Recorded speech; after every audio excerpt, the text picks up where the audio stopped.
In today's video, I'm going to teach you how to send an email kit in HTML. We're going to walk through a simple and reliable way to add custom HTML into a standard email.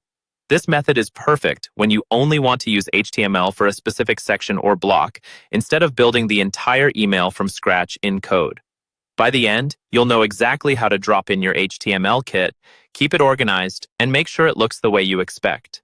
First, start in your email platform's main dashboard and head over to the sending area where you manage your email campaigns. Look for the section labeled Send and then Broadcasts. This is where one-time emails or campaigns are created and scheduled. Once you're there, create a new email by clicking on New Broadcast.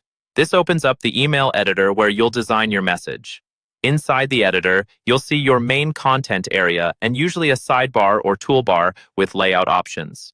To insert your HTML kit into a specific part of the email, move your cursor to the spot where you want that custom content to appear.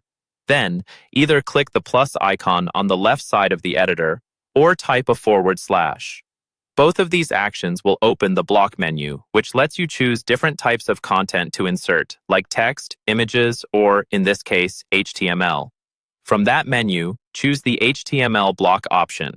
This tells the editor that you want to work directly with code in that section instead of the standard visual tools. When you select the HTML block, a new window or panel will open where you can paste your custom HTML. Now, locate your prepared HTML kit. This might be a signature, a styled banner, a promotional section, or any reusable chunk of email code you've already designed and tested. Copy all of that code, then paste it into the HTML block window in the editor. Take a moment to scan for anything obvious, like missing closing tags or strange spacing, especially if you edited the code manually. Once you're happy with what you've pasted, click Save. The editor will then render your HTML inside the email so you can see a visual preview.